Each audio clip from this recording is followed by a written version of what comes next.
Good morning, everyone, and welcome to the 18th Annual Economic Outlook, sponsored by TRIDEC. We've got a phenomenal day ahead of us, and if you haven't done so, again, please grab breakfast and take a seat. We've got a jam-packed morning, so I'm going to get started right away.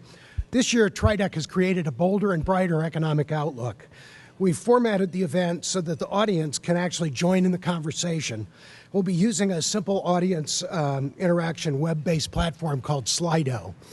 Slido allows you to submit questions to speakers and then also upvote questions so that those questions that have the most votes will more likely get answered by speakers.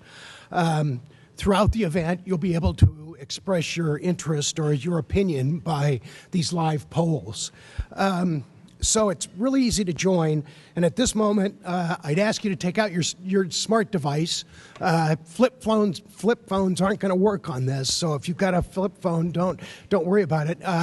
The Convention Center has Wi-Fi, so you can get on Wi-Fi if you need to, but take out your smart device and go to slido.com. And we've got a slide up currently. Once you get to slido.com, the event code is TC Outlook 17. Are we doing it? Is everybody getting it? Now you're connected to the speakers. Once you've logged on, you can select what you want to connect to. And so right now we're in the Great Hall A and C. But as we break out into sessions later in the morning, you may have to change that location. So we're going to prepare to kind of warm you up with a poll this morning and try to find out why you came to the economic outlook. And so with that, the poll is, the questions are up on the screen.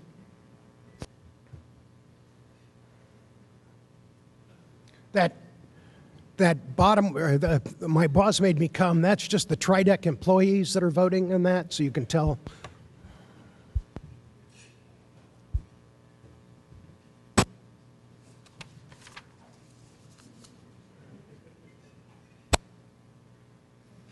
This is obviously real time.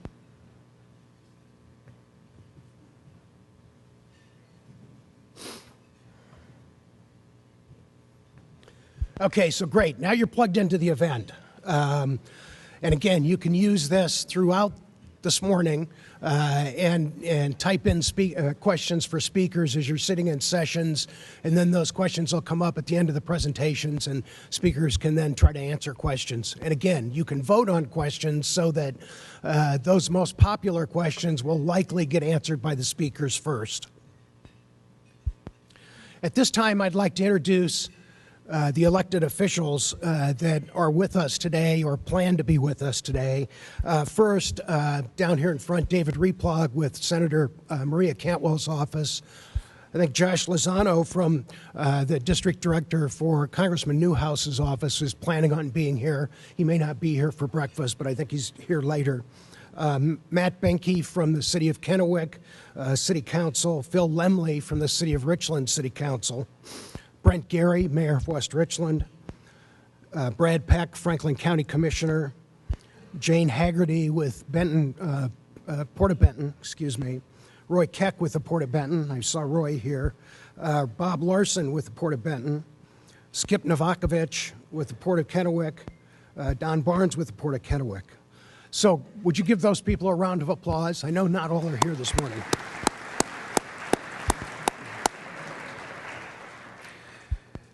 We couldn't put on an event like this without sponsors. And I'd, at this point, like to identify our sponsors and ask you to thank them with me. And Cadillac has been our naming sponsor for a number of years now, and we really appreciate their support. But also RBC Wealth Management, as well as Fluor Corporation, are also speakers this morning. So please join me in thanking them.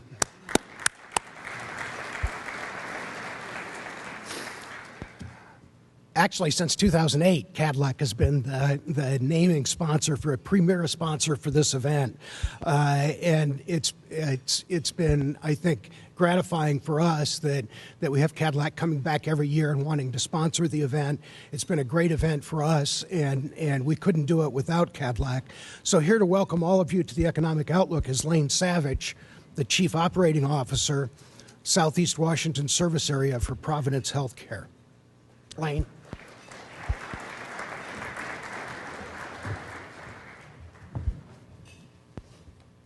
Good morning. On behalf of more than 4,000 caregivers and volunteers from Cadillac Regional Medical Center, I'd like to extend my warm welcome on such a cold morning, and thanks to all of you for attending today's forum. I want to acknowledge Carl and his team at TRIDEC for organizing and hosting this event each year. I know I always come away from this event with a greater appreciation and understanding of the broad variety of industries and services that contribute to the vibrancy of the Tri-Cities economy. Cadillac has served as the title sponsor of the Regional Economic Outlook for many years, I guess 9 years now. It is our belief that while our mission is to provide safe, compassionate care, we also play an important role in economic development here in the Tri-Cities and around the region. A statistic we frequently share illustrates that point. In the year 2000, Cadillac's workforce totaled 700. Today, that number exceeds 3,500. And when you add our volunteers, that number increases to over 4,000. In addition, we believe a key recruiting component for TRIDEC and our other economic development partners is a strong healthcare presence.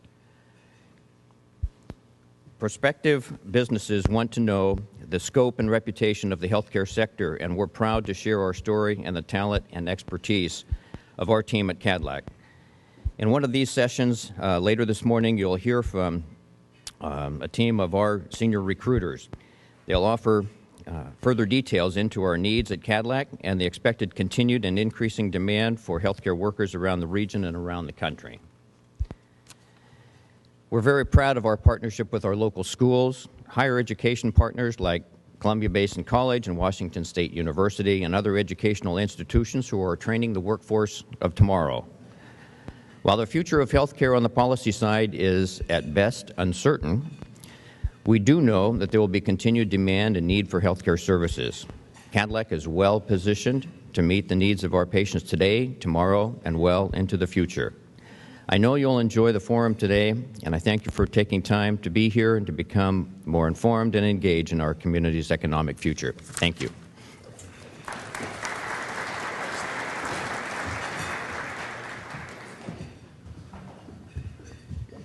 Can we think of a private employer that has increased from 700 to 3,500 in 15 years? That's amazing. Great for the community.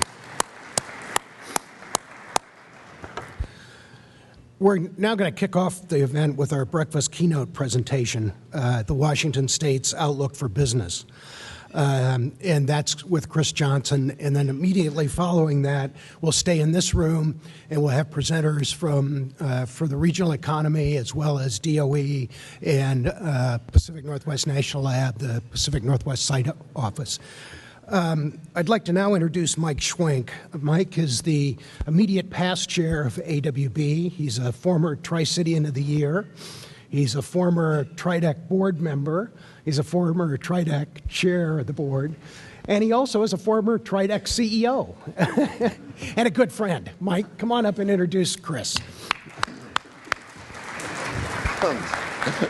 Thanks, Carl. Good morning. Get off the stage. Get the hook. Well, good morning, everybody. It's my pleasure to introduce to you our breakfast keynote speaker, Chris Johnson, who is the President and Chief Executive Officer of the Association of Washington Business. Chris joined AWB in July of 2010, first serving as the Vice President of Operations. He then was named President of AWB in January of 2014.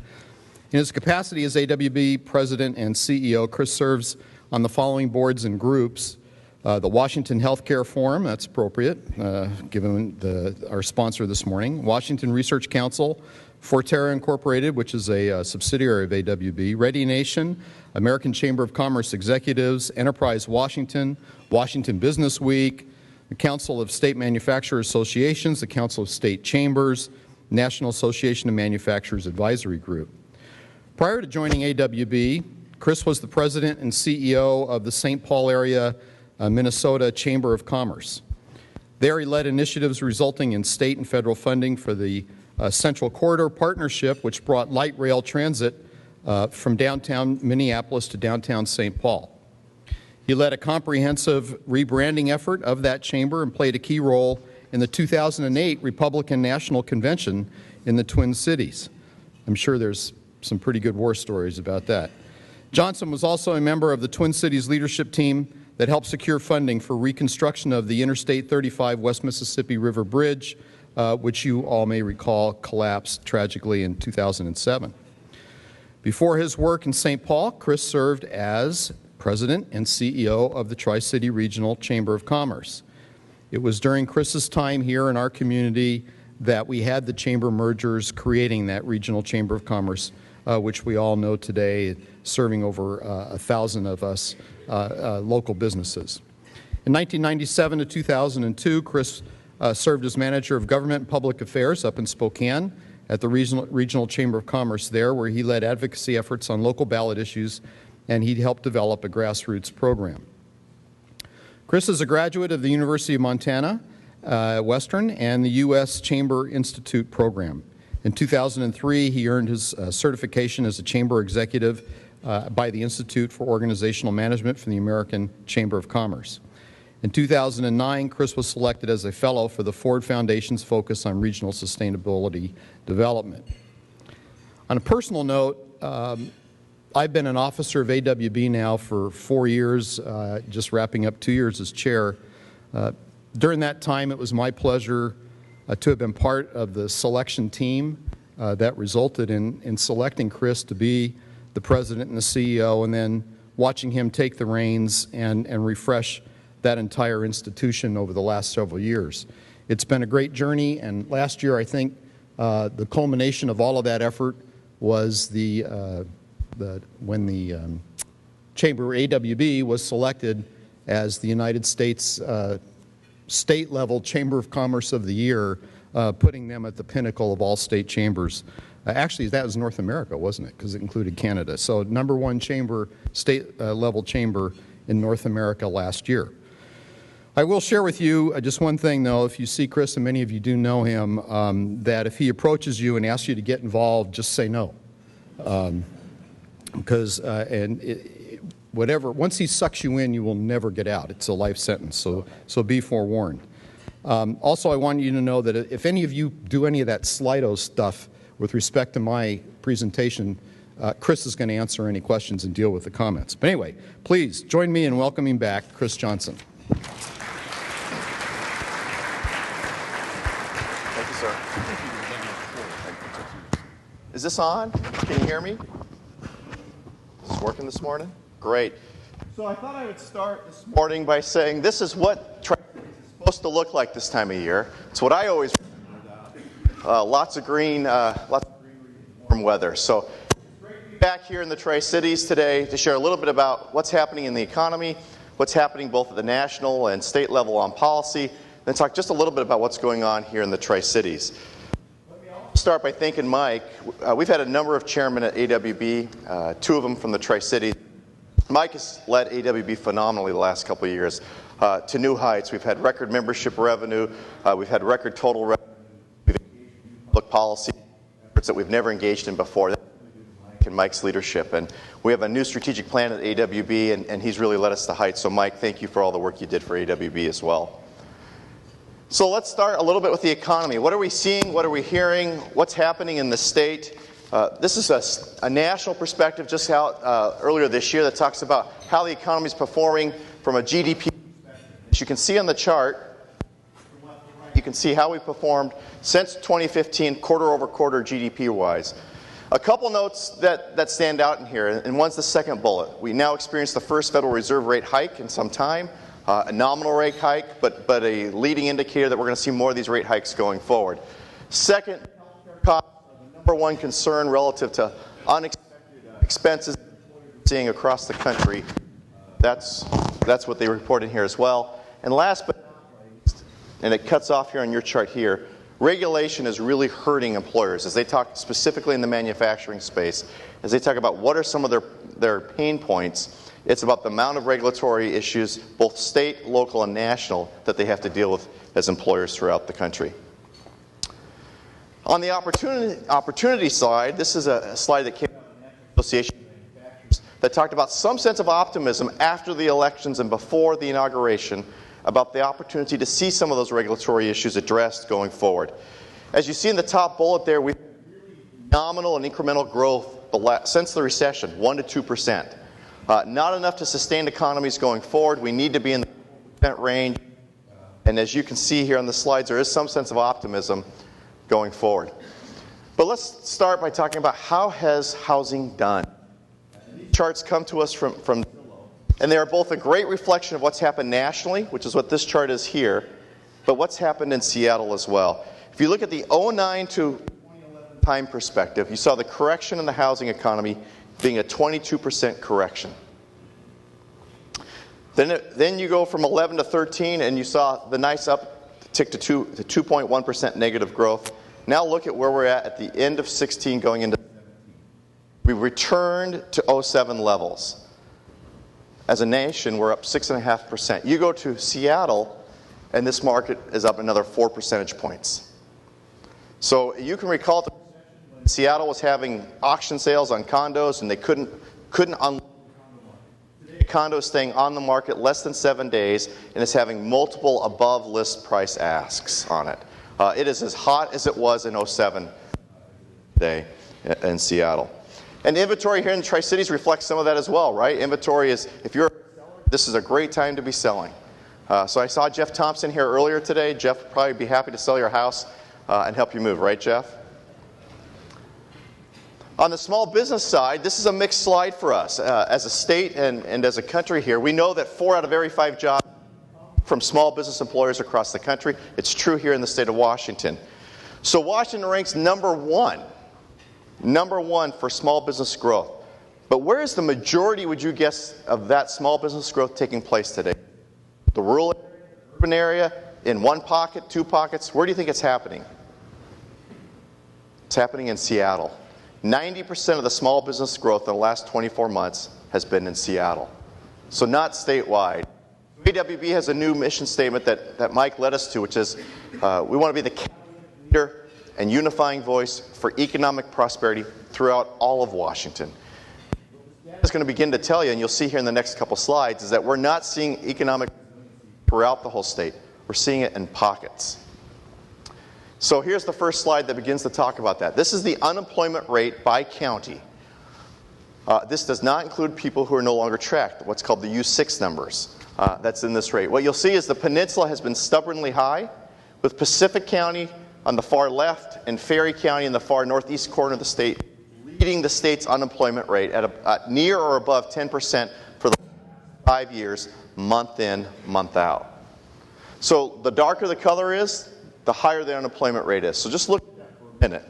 Nationally, as we ended December, the unemployment rate was 4.7%. We have 3 counties in our state below that, and 36 other counties above that. So when I asked, is the economy an east-west issue relative to job growth? Is it an urban-rural issue? Is it a small business, big business issue? My comments are, it's a 2 and 37 issue. You have King and Snohomish County red hot. They can't get any hotter than that. King County unemployment, 3.4%. 37 other counties that are slightly struggling to waiting for the recession yet to end. So Seattle leads the country in the number of construction cranes right now. Do you know how many cranes are in the air? Shout out a number if you think you know the answer. Or you read the Seattle Times article. 50 plus construction cranes. More, by the way, than New York and LA combined. More than New York and LA combined on construction. This next slide then reflects the year-over-year job growth. So every October, we produce how are we doing by county, growing or not growing jobs. Interesting statistics here. 4 of the 37 counties, 4 of the 39, I'm sorry, lost jobs year over year. 2 of those have been on our list 3 years running. Interestingly, what's changed in this October landscape over last October landscape is the performance of Spokane and Tri-Cities. Tri-Cities has outperformed Spokane all 4 past years on job growth. All 4 years, Tri-Cities has led the growth. This year was the first year that Spokane cracked 3.5%. Now, you've had John Mitchell here and other economists say Spokane's got to be above 3.5% for the following 6 counties to feel any activity. They just hit that number for the first time this last year. Look at the peninsula. So we saw their chronic high unemployment. 2 of the counties have no job growth, and the biggest job growth is in Clallam at 600 jobs there on the very tip of the peninsula. You go over to Ferry County and Okanagan County, you have a gold mine that's just beginning to close. You've had Alcoa close its Wenatchee plant. Also announced a slowdown in its Ferndale plant. And when you look over at Mason County, they've lost 2 mills in the last 2 months. But Tri-Cities growth is phenomenal. 4,400 jobs added in the Tri-Cities. But interesting, look how many jobs King County added alone last year. A small city, 47,000 jobs. Year before that, 64,000 jobs, and the year before that, 50,000 jobs. So they've added over 150,000 jobs in 3 years. Where are the workers coming from for those jobs, would you guess? Are they coming from Eastern Washington and moving to Western Washington? Are they coming from the West Coast, the East Coast, or all across the globe? What would your answer probably be? And if you're in the technology space right now, there was a great article last week. There's a tech firm scrambling to get engineers. Everybody's scrambling to get engineers. They will give a Tesla to every new engineer that signs with them. That's how competitive the talent space is for engineers in Seattle. That you have one company willing to give an employee a Tesla as a signing bonus to come to work for them. The next slide speaks to a couple of dialogue that's happening right now relative to small businesses in the state. The governor's proposed a B&O tax increase on small businesses to go from 1.5% to 2.5%. So in the Tri-Cities alone, you would have 4,000 companies in Tri-Cities hit by the B&O tax increase. Where this becomes more of an issue is look at the peninsula again. And the peninsula has a struggling economy at best. This is service sector is probably the remaining types of industry besides a little bit of logging and a little bit of natural extract business that's happening on the peninsula. These are the companies that are really left to feel. So as you talk about a B&O, just recognize that's the number. But in Benton County, it's 3,000, and in Franklin County, it's 1,000. So manufacturing, how is manufacturing doing? We know that this state manufacturing led us out of the recession. It was the #1 growth by both percentages and numbers of jobs that were created. We have over 300,000 people who work directly in the manufacturing space in the state of Washington. Average pay is about $85,000 a year. So great jobs. Washington ranked really high in manufacturing growth at 9.7%. And we're often categorized and compared to, so how's California doing? Well, look at the California number here. We have a 7% delta there of how we have outperformed manufacturing. So this has been a competitive advantage for us. But as we talk about things like climate policy in this state, I know the Air Force here and others, we have firms right here like Agrium, Conagra, Weston, and Boise Cascade, greatly impacted by the same policies adopted in California. So when manufacturers come together, they say, we know what we don't want. Would you like to? Is that better? Yeah. Much better, okay. So in California, again, you've seen 2.5% growth since 2010. They see an outmigration of over 300,000 jobs out of California in the manufacturing space. So we know that manufacturing has powered a lot of communities across this state. And so as we look at the growth and the opportunities long term, there are a number of things on the horizon that we need to protect to continue to grow the jobs that we're talking about here. And what's the average multiplier that a manufacturing job has? Is it below 1%, 3 jobs, 2 jobs? What do you think the average impact from a manufacturing job is? Gary Ballou, you can't not answer the question. But it's 2.5 jobs. For every 1 job in manufacturing, it supports 2.5 jobs in your community. Manufacturing jobs matter. They make a great impact. And most times, if you look at the state's economy, where the largest manufacturers are, they are also the largest employer, the largest tax base, and the biggest contributor to local events and activities along the way as well. So let's talk about the policy front a little bit and what's happening on the policy front. So as the legislatures come together to meet for what's supposed to be a 105-day session, which means knowing this session they'll be there till June, this is the landscape that they face. So first of all is education funding and the McCleary decision. Who knows about the McCleary decision? Just raise your hand. So we'll talk a little about it here in a few minutes. Most do in this room. The governor's proposed a carbon cap on industry. There's what's called restrictive scheduling, paid family leave. The state budget has about a $800 million delta in it, and then obviously a conversation around tax revenue. For small businesses, as we often get asked, what are they facing right now? Well, remember last year we approved minimum wage as a state, right? Minimum wage is going up to $11 an hour now, on its way to $13.50 over a 4-year period of time. And now, starting January 1 of next year, we'll have sick leave on top of that. The legislature's talking about paid family leave right now. Workers' comp increases went through of anywhere between 0.5% to 2.5%. And unemployment insurance is also going up. So the small business space, the space that creates 4 out of every 5 jobs, has a tremendous amount of tension on it right now as we go forward. So here's some of our messages that we share with legislators and policymakers about how do we move the economy forward? How do we have prosperity reaching all parts of the state, not just certain pockets of the state? We need a healthier economy that works for all of us. We need to have growth happening not just in the urban center, but in the outer, or not just in the urban center, but out in the rural areas as well. We need to have an efficient and effective regulatory system that will facilitate job growth and job creation, not hinder. And we as employers will do our fair share to grow jobs and make the economy stronger. So there's been a lot of talk about education funding. This slide was, I have to apologize to Tracy because we had to update this slide last night. So there are now 3 proposals out as of last night on how do you fund the education funding challenge in front of the state legislature. The governor's produced a package, the House Democrats have produced a package, and the Senate Majority Coalition has produced a package. So as you can see on the slides here, this is what each of the elements call for. Only one of the packages so far is moving. Majority Coalition, they will move out today from the state Senate and move it over to the House. The governor's tax package, which calls for about $14 billion in additional taxes, has the following elements to it. It has a carbon tax, has a capital gains tax, has a B&O tax on services, and then closes about 4 incentives, tax incentives that are in the state as well.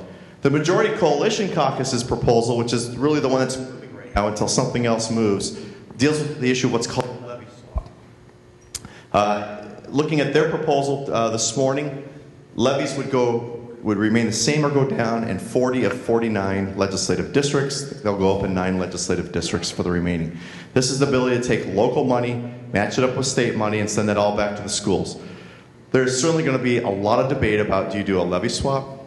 Do you have a capital gains tax in there? Do you have a B&O on services in there? Do you implement some type of carbon pricing, which is another way, as it's been identified, just to create some revenue to fund the budget holes? The common consensus is you need to fund $2.5 and $3.5 billion to finish funding the teacher salary piece, which is the remaining piece of the McCleary decision. So $2.5 to $3.5 billion is what the delta is that they need to close before the end of session. So these are the options. You're going to hear a lot more about this over the next couple of days as both bodies begin to move their packages about how do you fund the McCleary solution and where does the money come from to fund the McCleary solution. Here's an interesting slide, and it's a little bit hard to read, but look at the northwest part of the slide here. This slide reflects counties that in 2008 and 2012 voted for President Obama, that in 2016 voted for Trump. Now, if you remember the slide that talks about unemployment and job growth, what you basically see here is, with the exception of Clallam County, down the peninsula, across the elbow, and about a third of the counties across the southwest part of the state all voted for Trump. Grace Harbor voted Republican for the first time since Dwight D. Eisenhower. So the message that they were sending, that's clear to all of us, is that they were looking for change. The peninsula needs to get some jobs. They've had stagnant unemployment now for 7 years. 7 years. So that part of our state has voted for change. And this is interesting that there were 220 counties that were 08-12 Obama that flipped in 16 to Trump, and we have 6 of them in our state, just anecdotally speaking. There's a great conversation now going back to the national level about infrastructure. Both leading candidates during the election process talked about the need to invest back into roads and bridges and fiber and energy distribution. We've pulled together the Association of Washington Cities and Counties and Ports to say, how do we equip our federal delegation with a list of projects that we can all stand behind and say, these are critical for moving the economy forward? And one of the things that helps us be competitive as Congress looks to do this, and we've engaged our delegation, is, you recall we recently passed a gas tax 2 years ago, right? $16 billion gas tax package that funds major improvements like I-90 North-South Freeway, 167, and other projects. There are only 4 states that have done that. Now the benefit to us is we now have matching money available for federal programs as they move forward on the infrastructure package. And so we've been working closely with our delegation to say Washington is uniquely positioned, has a number of critical infrastructure investments that need to happen. And so we're working closely with our members to say, make sure that we can take advantage of passing a transportation package to ensure that the transportation projects that are in there get in there. There's some issues around water, the Odessa Sub and Yakima projects that are in this piece as well, along with fiber as well. Opportunity to talk about building some infrastructure back into Washington State, transportation package, and have it matched with federal dollars. The number one issue that we hear from employers, whether they're small, medium, or large, is that they can't find a skilled, trained, and educated workforce. That it's getting harder and harder to find people who can show up reliably, on time, and since we passed the marijuana initiative, pass a drug check, and all. This is the number one issue we hear from employers. So I like to do this survey work anytime I'm in a room. How many of you are boomers in here? Raise your hand. Okay. How many of you are Xers? How many of you, do we have any millennials in the room? Okay. So boomers, 10,000 of you a day are turning 60. 10,000 of you a day are turning 60. 5,000 of you a month are retiring. So we have, look at the Boeing Corporation by example. They have to replace half of their workforce by 2020. Not for growth, just have to replace existing workforce by half. It is the number one challenge we hear, is that how am I going to transition my workforce? So one of the solutions that we often look to is our outstanding community and technical college system here. They are the most geared to turn around and respond to industry. We're about to be on the cusp of another nursing shortage. You remember 10 years ago, this state was in a big-time nursing shortage. State legislature got together, funded a bunch of high-demand, high-need slots, and created extra capacity. Well, now we're about to be on the cusp of a nursing shortage. Today, we have a crisis in truck drivers. There are more openings today than there are people to fill driving short and long-term haul truck driving. Welders, Vigor Shipyards, which is in Seattle, has employees driving 2.5 hours one way to come to work to weld new boats. Again, we can't create enough capacity for welders as well. So we're on the tip of a workforce challenge. The silver tsunami is real, and so we have worked together to pull together a number of business leaders and higher education leaders for partnership for a 21st century workforce to say, how do we get ahead? How do we line up the output of the education system with the demand for what employers are looking for? Because we fundamentally believe at the end of the day that regions and states that solve the talent issue will be the states that have the strongest economic growth going forward. Whether it's Ed Schweitzer in Pullman, who has 300 openings right now, to Janeke Industries in Cedar-Woolley, who has 100 openings right now, again, all scrambling to say, I can't find enough people to grow my business, let alone maintain my business. So let's talk about some highlights from the Tri-Cities. What a year it has been for the Tri-Cities. 15% growth in the food manufacturing space. 1,000 jobs added in that space. An AutoZone addition, congratulations. It has been a really great year. 3,800 jobs, new jobs in the Tri-Cities that are performing. Tri-Cities is red hot. In fact, the 3 strongest growing counties in the state are all in eastern Washington right now. The 3 strongest growing counties are all in eastern Washington right now. Additionally, what's helping to fuel some of that growth? Well, you all know this, right? P&L. Look at the economic impact alone that P&L makes. Supporting directly 6,900 jobs, $1.3 billion in payroll. More importantly, that's nearly 71 of the 170 companies associated with it, responsible for another 2,200 jobs, are right here in Washington State. And when you talk about the future, look at some of the work they're doing in innovation and research, whether it's smart grid, clean grid, and then some outstanding opportunities to work with our 2 leading research universities, UW and WSU. Great opportunity lies ahead with the new WSU Medical School, and they're focused on doing medical innovation and research and hoping to do it with Pacific Northwest National Laboratory.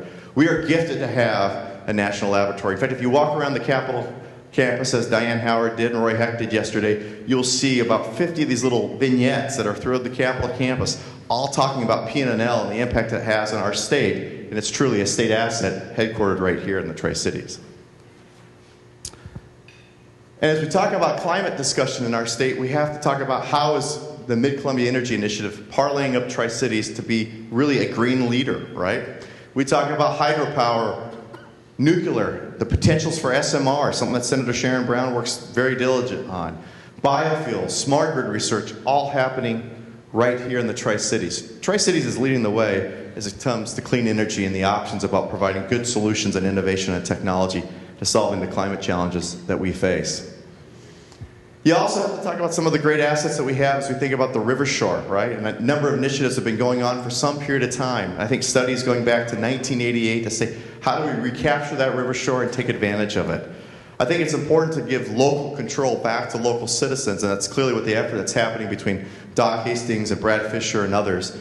Important to note, I think, as I looked at the Chamber's activity here, 90+% of their board voted in favor, no major opposition. What a great opportunity to control the river shore and build upon it.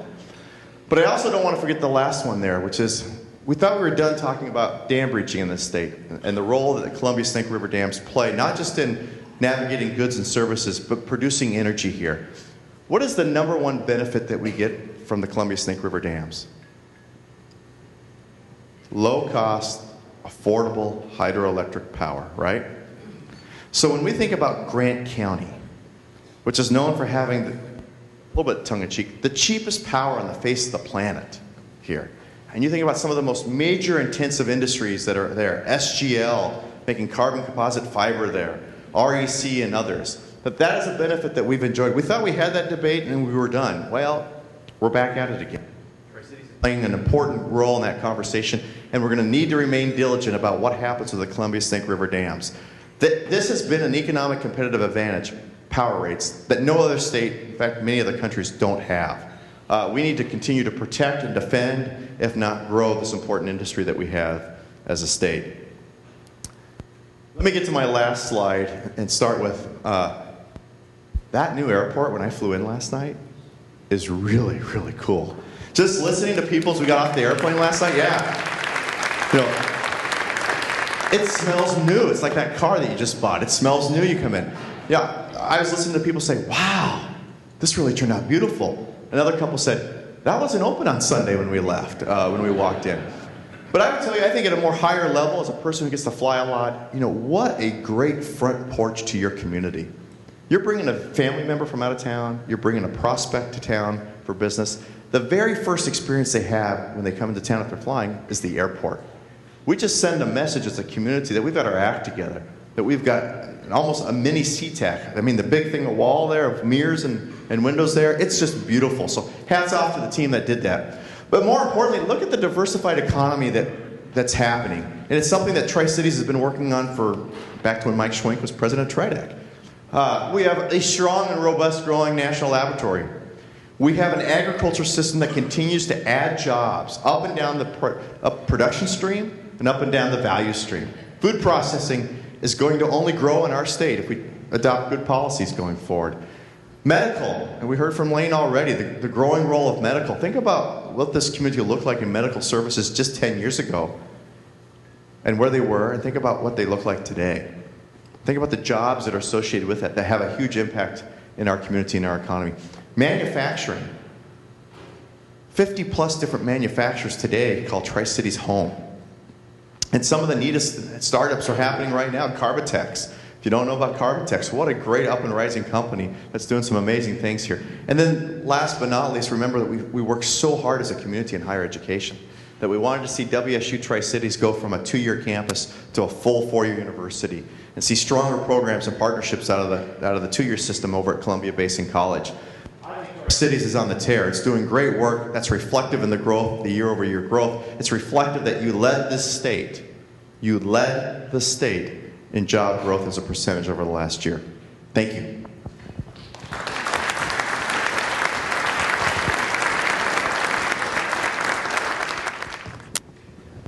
I think most of us didn't realize the disparity in economic growth that was occurring across the state. And I also think many of us didn't recognize that however we fix the McCleary decision could have a dramatic impact on business in the state too. So those are things we got to watch, very much so.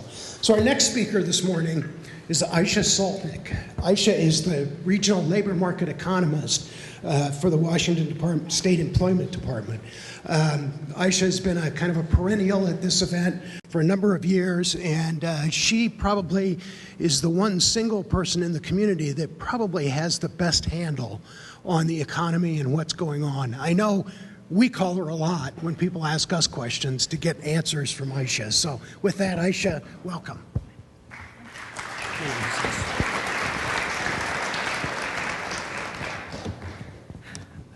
Carl, don't steal the microphone. I think you can use that one. Let's see. So I told Tracy I will give it a try to see what will work the best because I am a talker, like stretch this way, that way, but I don't want to distract you with my hands from the numbers that I'm going to show you this morning because they're very good. Very good. But in all honesty, can you hear me here? You can. How about here? You can. Good. So I'm a regional economist with the Employment Security Department, and I'm located here in Tri-Cities, but I do represent 6 counties in southeastern Washington. So my spectrum is larger, but at any time I oversee anything around the state so that we can compare and cover all my other counterparts. So I'm very glad to see that Chris Johnson has utilized a lot of our data in this, and that's what we're here for. We are here to distribute information and accurate data that's publicly available to all of you to make accurate and timely decisions for your financial check for your financial or future planning. So to start off, some of the leading indicators in our local economy, or even any given economy, includes employment growth, labor force growth, unemployment rates, and population changes, and even some other factors in that segment. How do I shift? Technology challenge? Okay. Technology challenged? Okay. So here's my first slide. So I'm going to look at the non-farm employment, and as of December 2016, the numbers that we published last Tuesday, we are 3.6% over the year. We marked the fastest growing area in the state among 12 other MSAs in Washington State. We are 110,000 jobs. Compared to the state at 2.6%, we have expanded expanded much rapidly than the state. That's over 3,800 jobs, as Chris Johnson has mentioned before, but that 3,800 jobs is very significant for us. When we average the whole year for non-farm employment, it comes about 3,500. So, which means our majority of growth has occurred in second half of the year and continues to expand. Non-farm employment continues to grow. Tri-Cities, over 8,000 businesses that represent very diverse economy, was led by top 5 industries that account for over 50% of total employment in the area. Tri-Cities' major employing industries include professional business services, healthcare, social assistance, agriculture, and educational services. Some of the projections or outlooks that I did last year at this event came actually very strong and true. And we projected that last year one of the leading industry segments was goods producing industries, and it did came in strong with 10.0% growth over the year in December. That is compared to 0.3% statewide. So you can see how rapidly our segments have grown. Major expansion of goods producing industries include manufacturing segment. Manufacturing had very troubling start first part of the year in 2016. It's a couple plants closing and downsizing, but starting June, manufacturing expanded very rapidly and added over 1,100 jobs in comparison to December 2015, and that's almost 15% job growth in manufacturing. Manufacturing is largely represented by our food manufacturing in local area, over 68%, and food manufacturing is very important to our local economy. Even though manufacturing is not the top 5 industry percentage of growth, but it is one of the growing industries in local area. A part of food manufacturing cluster includes agriculture and wholesale trade, transportation, warehousing, and many other supporting industries for this segment. And part of this agriculture is one of the back staples for our community and expansion and growth. Agriculture represents over 11% of total employment in local area, and with agricultural side, we are employing over 13,000 people year-round in this segment. What that means is that we have a larger percent of people who are seasonally employed agriculture, but even with all these numbers, agriculture is much larger in regards of what value contributes to local economy and statewide in regards of product sales or values of the raw products. Big part of the good producing industries include construction. Construction has marked a great year in Tri-Cities. Construction has recovered all the jobs that has lost during 2008 recession as of June of 2016. So right now, construction is not recovering, it's actually expanding and growing. Construction jobs are close to 7,000 and with growth of 6.2% over the year. Construction activities in both home building and commercial buildings are doing quite well and expected to weather very well the modestly higher interest rates as more demand from population businesses come along.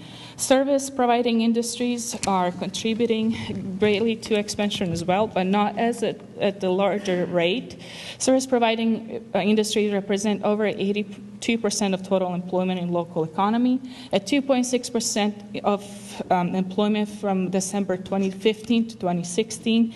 We are just a little bit below the state of 3.0%, but we are certainly expanding rapidly. Major contributor to service providing industries include private healthcare and education services. Private educational healthcare services in Tri-Cities have expanded by 5.5% over the year. So healthcare education, this is only private healthcare and education, 15,400 jobs in December of 2015, 5.5% growth over the year. We are 1% higher than that in the state, 4.5%. Major growth for healthcare education has been coming for population demand, as our population is very young, and as well for healthcare, it's a wide variety of population segments that are demanding healthcare services. Healthcare contributes greatly to total, both private and public sectors, and education as well. So when we combine both public and private education and healthcare together, that's over 25,000 jobs. And they're paying on average between $48,000 to $35,000 a year. Very demand and population demographics. Hanford cluster, which contributes greatly to local economy, includes professional and business services in the area. This Hanford cluster, which I have separated here from total non-farm, all the other non-farm, and then we have Hanford cluster. Hanford cluster represents majority of all different businesses, innovation, research, nuclear cleanup, site maintenance and management, so forth, has been very stable and continues to be stable in 2016 and expected 2017. But with all that, Hanford cluster is mostly important for our local areas' total payrolls. Hanford cluster alone represents over 34% of total area payrolls, contributes to all the other expansion in other industries. Most important part of this contributes to government expansion. Government expansion is healthcare and education driven. 2.6% growth over the year, and it's a little bit higher than the state. We have been expanding in this segment mostly since recession. We didn't necessarily have downturn in this, but we did have slowdown. But when we look at the state, state started expanding in late 2014 in regards of this. To give you better perspective of general numbers of our local economy in regards of employment, wages, and growth, I have this graph for you. Total covered employment from 2015.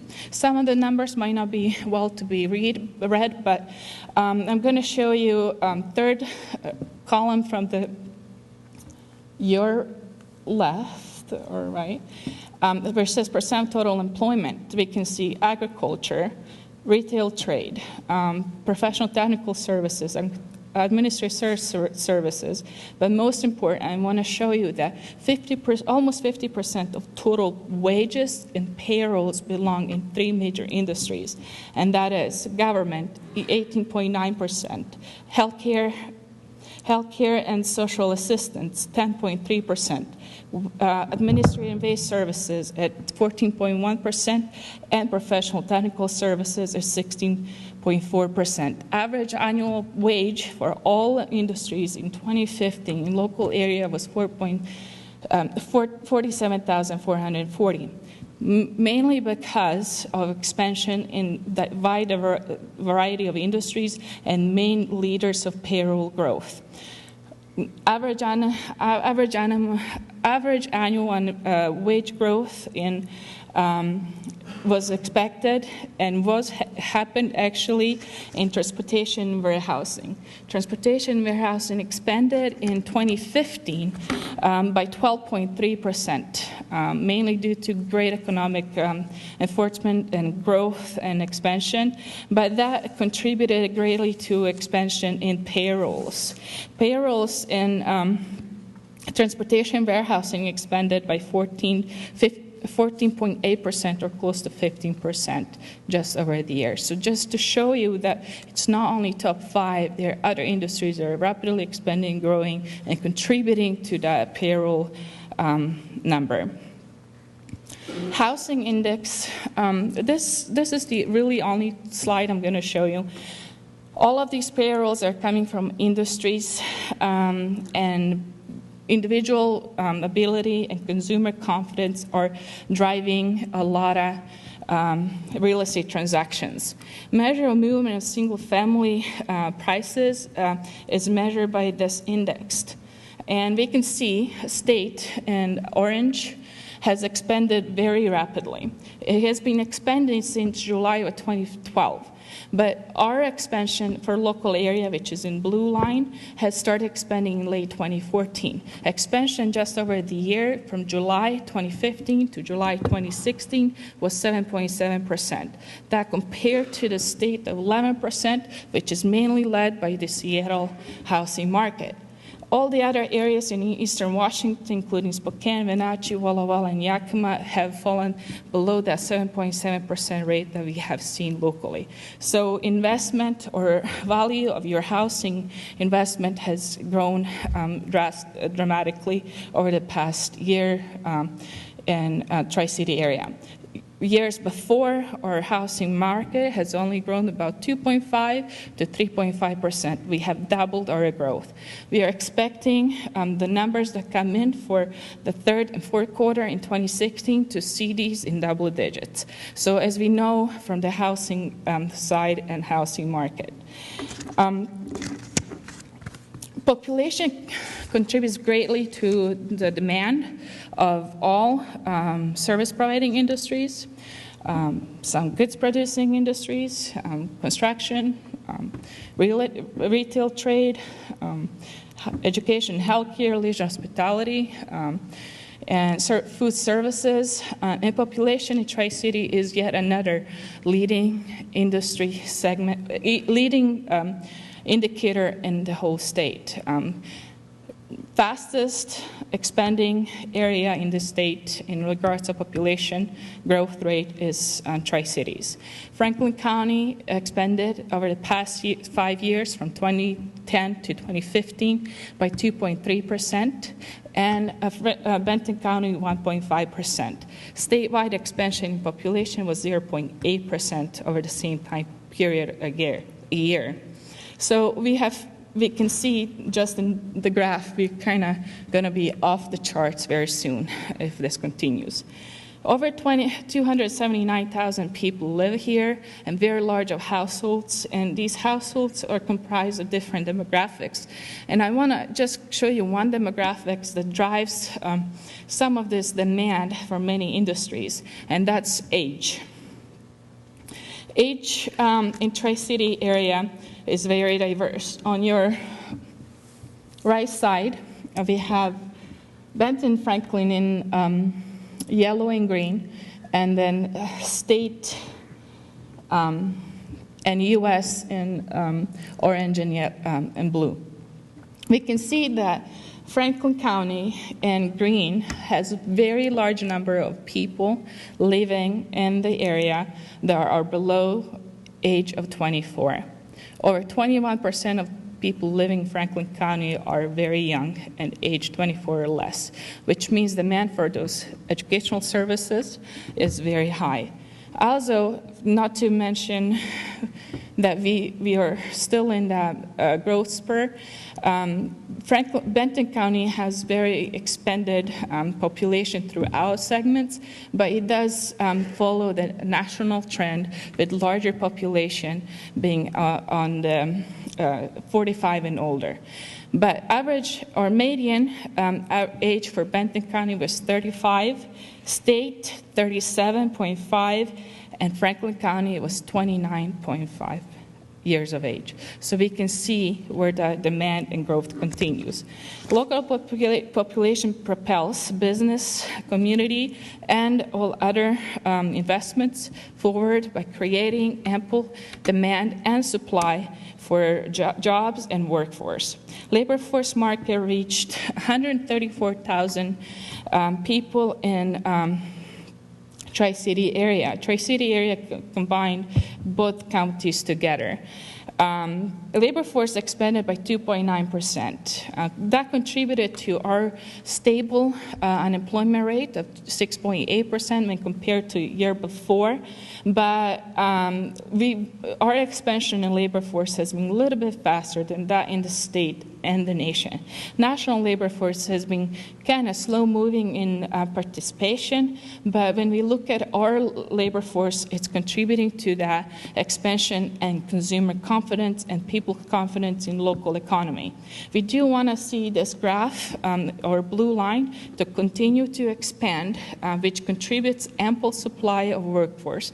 It doesn't mean that we have the workforce for all the skills, knowledge, abilities demanded by businesses, but it does show us that we have ample supply or workforce coming in that could be trained, educated, and supplied to businesses' demand or cater to business demand. One of the slides Chris Johnson has already reviewed is the unemployment rate around the state. Unemployment rate around the state varies dramatically, and this is not seasonally adjusted unemployment rate. And when we look at it, this is kind of common to see around the state during December month, and Ferry and Grace Harbor usually are the highest unemployment rates. All of these counties depend on their base industries and their industry structure, mainly because if you are natural or commodity-based industry, you will have a lot of seasonality factors contributing to that, or hard recovering jobs, like, for example, Chris mentioned Ferry County closing of the mine and so forth. So, natural-based industry counties have suffered the most during recession and have yet to start recovering all those jobs lost post-recession, while urban-based or rural, a little bit urban region around are recovering much faster. As we look forward, the unemployment continues to decrease.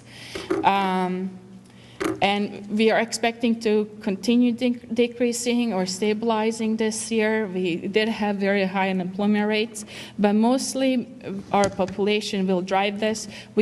Our labor force influx contributed to stability of our unemployment rate, mainly because when you have a large number of people coming in, some of them will find jobs and some of them will not. But we are hoping with expansion in jobs and adding those, they will be finding those jobs within 4 to 6 weeks after entering the labor force market. Looking at the future, 2017, we are expecting very good year in bi-county employment growth. Labor force is rounding up and shaping supply and demand to continue its growth. Consumer incomes that I had mentioned earlier, with increased contribution to majority of all industries, is driving much of the growth in all of these industries and local economy. Again, this year, some of the leading industries that we are expecting for the local area, it does include education, healthcare, construction, manufacturing, transportation, warehousing, leisure and hospitality. Just to mention quickly, leisure and hospitality, as you can see, many hotels around and some greater expanded food services are growing rapidly as well, contributing to our attraction to outside visitors, either by business or leisure services. So all in all, great year for Tri-Cities. We are hoping to continue expansion and addition of new jobs, and as well as addition population, contribution to the ample supply of knowledge and great ability of labor force. Thank you.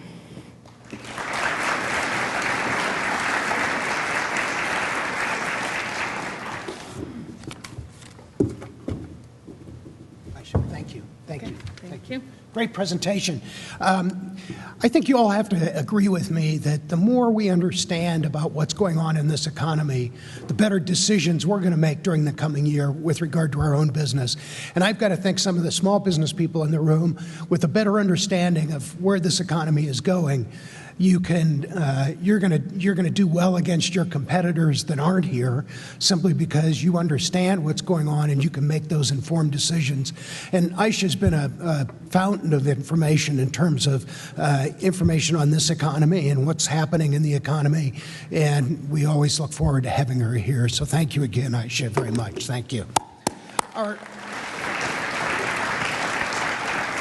Our next presenter is going to be talking a little bit about Hanford and DOE. It's Tom Fletcher. Tom is the Deputy Manager of the Department of Energy Richland Operations Office. And again, he's going to be talking about the Hanford outlook. Tom, thanks. Let's see if it works. Yeah, let's see if this works. Yeah, it worked. Good morning. Too loud? I have a loud voice to start with, so thanks for the opportunity. I'll be providing economic outlook or Hanford site outlook for both ORP and RL this morning, so I'll cover a little bit of both offices. We are 2 of 3 offices that are managed by the Department of Energy here in the Tri-Cities area. So what I'll start with is kind of some base overview. There are 3 main components to our mission here at the Hanford site from an environmental cleanup. It's the tank waste mission, the Central Plateau, and the river corridor. And as we clean up the river corridor, complete the cleanup along the river corridor, we will focus the majority of our efforts going forward in that little blue section in the center of that map on the top, called what we call the inner area. It's about 10 square miles. The major cleanup work left in that 10 square miles includes emptying the tank waste, treating that waste for safe disposition, treating the contaminated groundwater that's on the Hanford site itself, and then demolishing facilities and remediating waste sites. Just giving you some numbers to kind of put you in perspective. 16 of 149 tanks have been retrieved, and these are single shell tanks going into the newer double shell tanks. In total, 3.43 million gallons of waste has been removed out of those 16 tanks and been placed into the double shell tanks. And as you go through that process, we try to use a closed loop system, but we do use some raw water. And in that raw water process, in order to remove it, we use our evaporator. Since restarting the evaporator in 2014, we've removed 2.2 million gallons of liquid off of that waste, condensing it back down, and then being able to dispose of that waste through our waste effluent treatment facility. Some of the other numbers, if you're looking breaking down that 3.438, it's between S farm and C farm. And then in total, that evaporator is one of the workhorses and cornerstones as we move to the future and required to complete our mission, 70 million gallons of evaporated waste since 1977. So major facilities, and then of course, WTP in the lower corner, the 65-acre complex that will really be challenged and will be the heart of treating the tank waste that exists in the 177 tanks.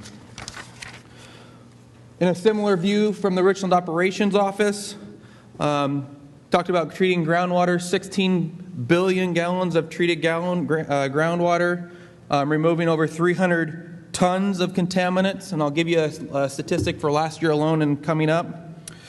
1,303 remediated waste sites, 877 facilities demolished to date, 6 of the 9 reactors cocooned with 2 more coming up.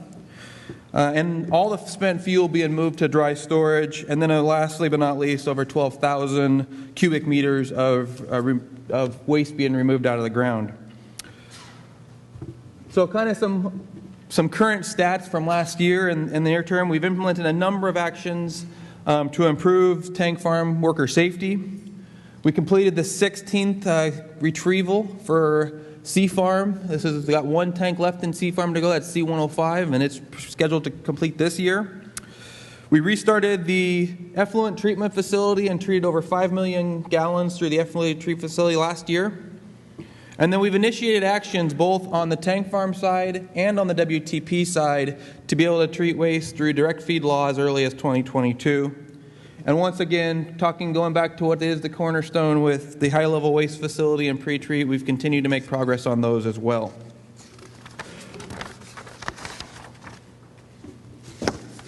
From an RL perspective, I think everybody's aware that we're in the middle of demolishing the PFP one of the site's most hazardous facilities, or the most hazardous facility on the Hanford site with respect to its holdup, what it did. It was the workhorse for creating the weapons-grade plutonium at the Hanford site.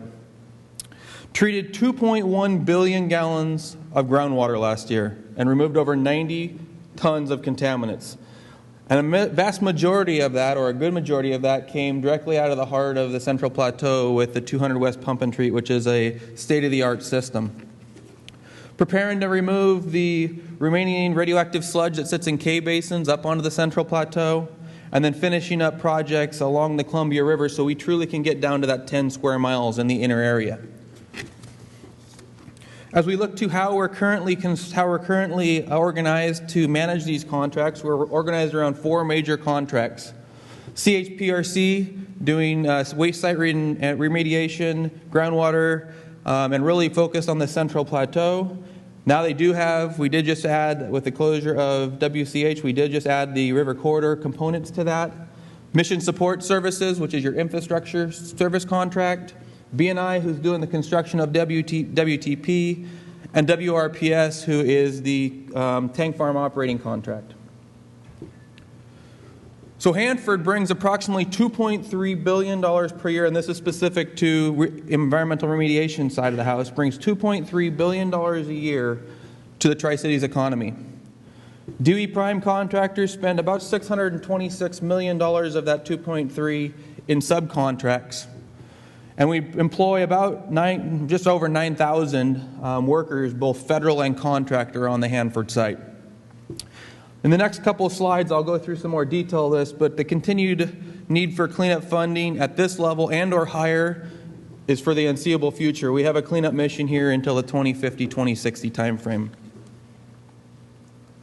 So this chart just shows recent history from both ORP and RL's annual budget, but if you were to add both those graphs together, you're going to get a very flat profile, somewhere around $2.3 to $2.5 billion a year. That profile does not change going forward. That profile stays at that value or higher going forward from a need, and then clearly it'll depend on what Congress appropriates us through that process. But if you look at it for what is it done from a subcontracting perspective, on your left, you will see that that is the past years of 15 and 16 for total small business, local, and Washington subcontracting. On the right is the first quarter of 2017. We are on track to exceed what we have seen in the previous years. First quarter is over $215 million of subcontracting from our prime contractors.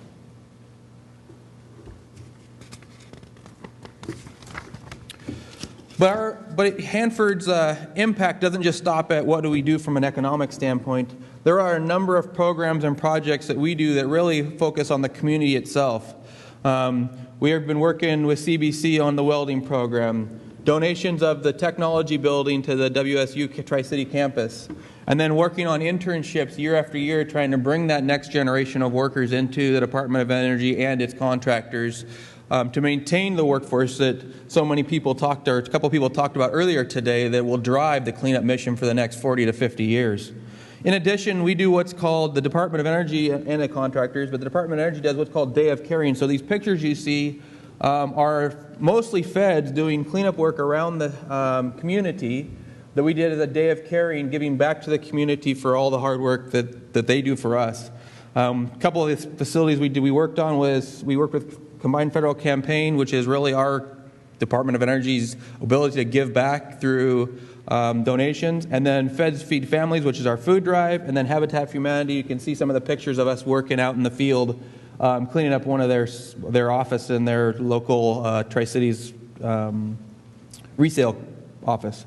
And then, of course, we support through leadership and local agencies include United Way, Junior Achievement, TRIDEC, Boys and Girls Club, and also Reading Foundation with our members and our employees. Just a footprint of kind of going back to two major highlights of what we're doing today. On the RL side, it's demolition of the plutonium finishing plant. What you see is the plutonium finishing plant in the recent past, or the current footprint. But hopefully by the end of this year, if all goes well, knock on wood, the plutonium finishing plant will look like slab on grade. We have a September 2016 milestone to get that down to slab on grade, and we're charging hard to get there. And then on the ORP side, we'll see if this works. On the ORP, nope, it disappeared. On the ORP side, this is actually sluicing operations in AY102. So AY102 was the tank that we determined to have a leak from the primary tank to the annulus in the double shell tank. In the 2012 timeframe, it is now going through final steps of retrieval, and it looks like we'll be done with that here in the very near future, down to what we can get to retrieved and be working with the state to close that. There is a March 4th milestone which will be achieved for completing that retrieval.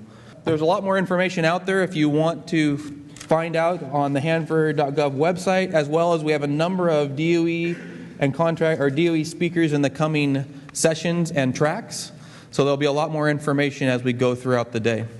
We are on the contractor side. I can tell you, when I was on the tank farm side, we were seeing a lot of the new, as you say, that demographic from 20 to 30 really entering the workforce. On the DOE side, we are challenged to get that 20 to 30 to enter workforce on our side, partially because of some of the constraints the department and federal workforce has on it. So, Great. Thanks, Bill. Thank you, Tom. Thank you. Again. I think Tom and Aisha and also I think Roger will be around during the break. And so if you have a question, you might seek them out at that point in time, and that way we can kind of stay on schedule. So our next speaker is Roger Schneider. Roger is the manager of the Department of Energy's Pacific Northwest Site Office, which oversees the Pacific Northwest National Lab. And I assume we're going to have more good news from Roger, too, right? Roger, welcome. Thank you, Carl. Thanks. Thank you. So I represent the third and hopefully final DOE office that will be talking to you today. And together with Steve Ashby, we oversee P&L. And so we're a very different beast from the Hanford discussion. And so I'll try to talk a little bit about the insights of what P&L is and how it reacts in this economy. But I think one of the things I'd like to start off is it's a continuing effort for us to distinguish ourselves from Hanford. And that starts here in the community. So from a standpoint of that history that we came from to the future that we're going to and how we fit in, we continue to try to distance ourselves from part of the message, but we also are part of that message going forward. And that's a difficult balance for us. So it's really good to follow Tom, so I can give you some of the differences that we go through and that we explain to others as we go through this process. You know, we report to different parts of DOE. We share a secretary and an undersecretary. Or, sorry, a secretary and a deputy secretary. That's about the common connection that we have between the three offices. We have different sources of funding, a variety of customers for the lab and one dominant customer for the Hanford site. Very different mission to focus on discovery and innovation than it is cleanup. The aha moments are very different. And so from a standpoint of where we are, we're in the city.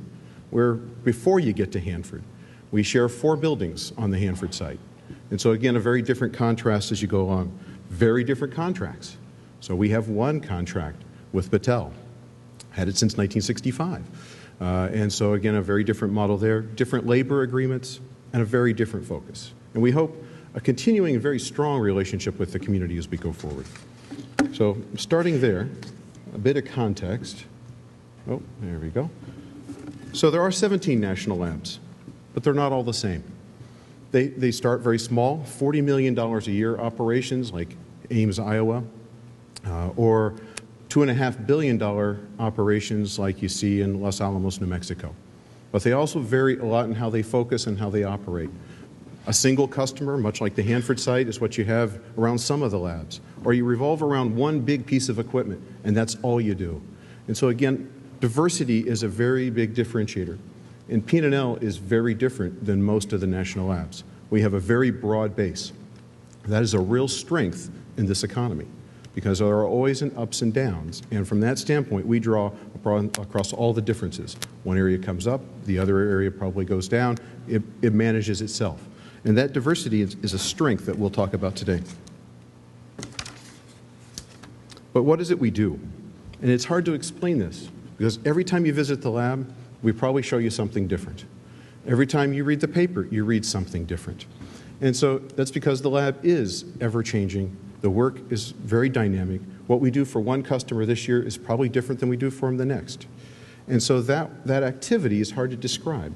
And so when you talk to a customer about P&L, they see it from one slice. Our lab employees contribute across a lot of spectrums, so they see it a little differently. And we'd like to make sure we can convey that to the community, and it's a continuing challenge as well.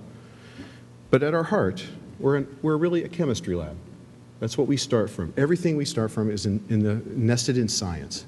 And we reach out, we do applied work that starts from the science, and then the applied work creates a need for more science. So it becomes an engine. But we came from our Hanford origins, and that gave us a strength to talk about non-proliferation as we understand what it takes to produce plutonium from those origins when we were really 100% focused on Hanford. Today, 7% of our work is based on Hanford activities. So again, a very shifting focus. But as the world changes, so do we. And we were in 113 countries of activity last year. And so we are constantly changing in that environment. The majority of our work is competitively awarded. So about 90-some% over different periods of time is competitively selected. And so that means we have to stay competitive. We have to stay relevant. We have a very strong workforce, and the Tri-Cities is a big contribution to that. We talk about the diversity of the lab in terms of the people, the research, the scientists, but also the interest that they bring. And when we put that over our map of how we work, it also talks about our customers. And so the sponsors that have work at the lab come from 15 different organizations in DOE versus 1 for the Hanford site. And then we have 10 federal agencies. And I count one of them as DOD, which has a lot of different pieces and parts. And so again, we draw from a very broad cross-section of the government, and that's only a fraction of our budget, because then there's the private industry activity as well. We are in a full cost recovery model. That means we aren't subsidized. So all the customers pay their share. So that means the more work we do, it gets cheaper. The less work we do, it gets a little pricier, and we have to make adjustments along the way. But that, again, is a very strong economic base to be in as things change along. Our customers, they come for the science. They come because what we can provide. But cost is always very important, especially as economies are very tight these days and budgets are uncertain. And we don't know where these budgets will go. Much like we were talking on the Hanford budget, it's even harder because of the multiple pieces of budgets that we have. Budgets go through the Department of Defense, go through multiple layers, and then there's a prioritization, and then they might involve P&L. Elements of the budgets are vital to the nation's work, and we expect those to continue. Priorities change from year to year. Those will change, and focus will change. So this diversity that we talk about in customers, in our activities, our staff, those all together give us quite a bit of resilience and agility in this current market. One of the things that we've been working hard on is maintaining our cost competitiveness. And so you've probably seen a lot as you read across the complex of the cost of doing business and the regulations and some of the discussions we've had here. Through a lot of aggressive management, we were able to hold our average rate going forward. So our average fully burdened person cost was flat from 16 to 17. That's a huge advantage in this marketplace. We can say that we have managed our activities, our pensions, our workforce, our cost of operations, our investments, in order to hold the same dollar value for our customers. And we've extended the Battelle contract for another 5 years, taking us to 2022. Stability in the local community, stability for the workforce. People are more interested in terms of staying and committing to the work at hand. And so again, a key difference as we go forward. In terms of the workforce, we are more diverse again than many national labs. We have from mathematicians to soil scientists, national security experts to pipe fitters. It takes a very diverse community. Nearly half have graduate degrees, and a majority of our science and engineering staff have PhDs. We have 35 DOE and 4,400 Battelle staff. And from 15 to 16, that number is growing. And we are on track, depending on how budgets hold out, to possibly reach 4,500 this year. So again, it's a continuing growth story. That puts about 4,000 of those staff here in Richland. If you look across the state, about 100 in Seattle, and about 60 staff right on the bay in beautiful Sequim. And so from a standpoint of commitment and engagements in state, this is our real heart of activity. This close collaboration with the state, with the activities around the state, is key. And we too are very happy to see the airport. It is truly beautiful. We had on the average of about 12 to 14,000 flights a year for PNL out of this area. So again, we have a lot of engagement here, and having that airport is another vital activity for us. The partnership goes on with the rest of the state. This year, and I think it was mentioned in the opening speaker's presentation, we renewed and expanded our relationships with WSU and UW. And we signed MOUs that we think will increase our collaborations together. We're stronger together. And so from a standpoint of building off each other's strengths and helping the state's reputation, I think there's a lot of opportunity. And it comes from collaborations, so researchers working together, as well as the recognition that they are the engine in terms of producing the next generation of scientists. And we like the concept of being that proximity and growing the community forward. One example that we hope to see is an increase in the number of graduate students and postdoc opportunities here at PNL. So this is one of the metrics that we're tracking to see how we go forward. These partnerships manifest themselves in many ways. And here, local to this community, beyond academia, you see us in the paper, you hear about issues related to the dams and our efforts to improve the survivability of the fish population, integrating all that wind energy that we have seen come into our economy, and the way that wind starts and stops and how we manage that together, the environmental modeling, which is key for the Hanford site, and more effective and efficient remediation techniques, which we have learned from the Hanford site and now are deploying elsewhere. And our relationship with the Corps of Engineers in Bonneville has never been better, which is probably a good segue, though, to use the technology here today. So I'm one of your first test cases, in that we really like to learn how we can better interface with you in the community. And so you do have an article in the paper from Steve Ashby. We have outreach activities, sometimes at the library. There are other events around town. We'd like to get a sense of what would be better for the community in terms of continuing this discussion and engagement. So you do have a survey to fill out if you're willing. And so if you'll vote on that as we go forward, it'll give us a sense of where we should put our effort and help communicate with the community. So there's at least 4 on there, and there's always write-in votes if you want to send a note or catch us later. And so from the standpoint of using the community as a focal point and as a mouthpiece going forward for us, you're our advocates in many ways and our neighbors. So, oh, well, the votes are coming in. Look at that. It's like election night. Okay, so I'm going to go on to the next slide, though, which will kind of keep us closer to schedule. You know, I've talked about our mission, and I talked about the diversity that we have with our customer base. We have a diverse staff. Most of the staff have multiple projects that they're working on concurrently, and from the standpoint of engaging across different regions. You know, we might have a biologist that actually works in IT modeling to mimic how ants think into reactions for virus detection. And we cross-pollinate a large degree. But our campus is really our last element that I'd like to talk about, because it too is a contribution. You need cutting-edge capabilities to address cutting-edge science coupled with cutting-edge people. And our customers, as they change and they move forward, they push us. It's that competitive nature that we have to go forward and have the next capability. You know, if we stayed in a 1970s computer building, we would not have a place for a next generation computer.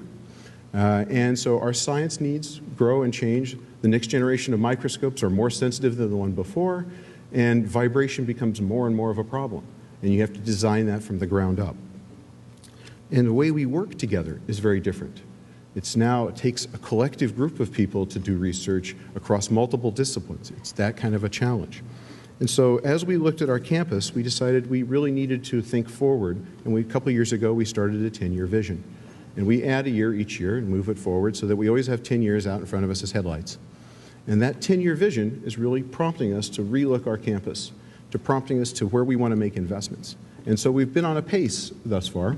And so in the upper left-hand corner, the System Engineering Building is now, I think, 2 years old, and houses, at least the initial use of that building will be grid research. And so again, very key to the growth of where we're headed in the future, as well as interest from a security and reliability or safety perspective here in the region. On the lower left, a chemistry building was completed last year, and the work in there will, at least the first work, will be national security. In the upper right, an office building will be done this month. 110 people about will be have room for growth. We're pulling them from other parts of the campus. Allows us to adjust the spaces we use. On the lower right, foundation is going in right now for a new collaboration space and collaboration center. It'll allow us to facilitate those interactions internally so that we can get better, more integrated science, and we're bringing the science community to us. We had over 5,000 visitors in the last year in terms of the numbers of staff people coming in to visit and participate with P&L. We lacked an opportunity or an avenue to host large meetings.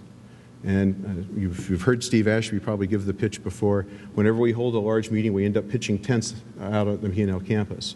And he was concerned that our reputation would be related to the big top. And so from a standpoint of getting a space that we could host and be proud of in the scientific community, coupled with our research, because we don't want to just keep people in one space, we want to engage the campus, is a key aspect. And that project, although a few weeks behind because of the snow, will be done later this year. And we've already identified one of our key new opportunities, the American Chemical Society, which is a big aspect for a chemistry lab, is going to host a meeting there after it opens. And it'll be the first time that meeting has been held in this area. So again, opportunities, investment drives that benefit.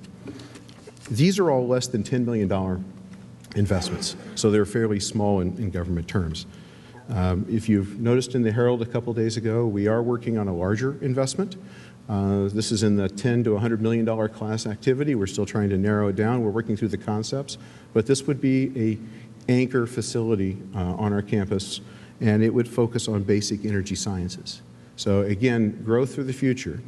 But in this case, we have people in 5 different buildings, miles apart, that are trying to collaborate.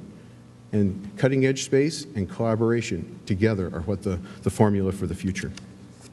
So I guess I'd like to start closing in that the campus is really an extension of the community. It's the tree-lined squares as you head toward the Hanford site. It's distinctive. Everyone we bring to town recognizes the differences. Many of the national labs are surrounded by a fence. Some you can't even see parts of from a standpoint of security and separation. And so ours is an extension of the research district. It's integrated with the community. And so from that standpoint, we're very proud. And we think it really does say something as we continue to build and invest. It's a statement about the future. So with that, one more slide. Okay, there we go. With that, again, I'd like to say thank you for TRIDEC for hosting this and for the community for all the support. So I look forward to any questions you might have during the break. Thank you.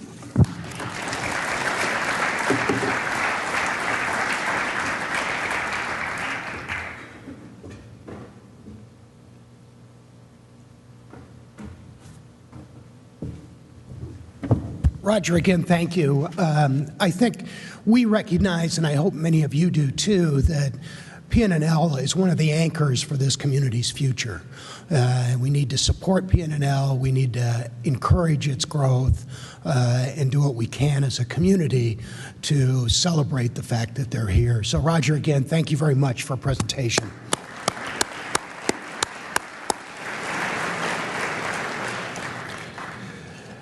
We couldn't create an event like this without the generous support of our sponsors. And please join me in thanking Cadillac, RBC Wealth Management, and Fluor for their sponsorship of today's event and for investing in the TRIDEC Economic Outlook. So thank you to our sponsors.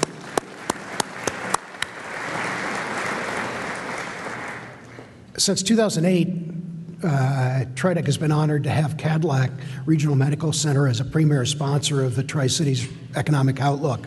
Here to welcome you all to the luncheon today is Jim Hall, Director of Communications, Executive and Community Relations for Cadillac Regional Medical Center. That's a long title.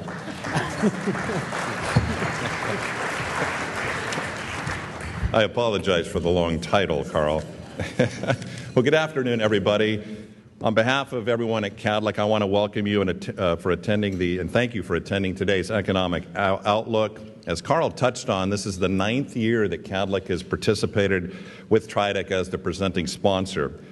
CADLEC begins 2017 poised to build on some significant advances in infrastructure that we've made over the past year. All 4 floors of our expanded River Pavilion are now open to serve patients. There are 2 floors of intensive care and 2 acute care floors now in use.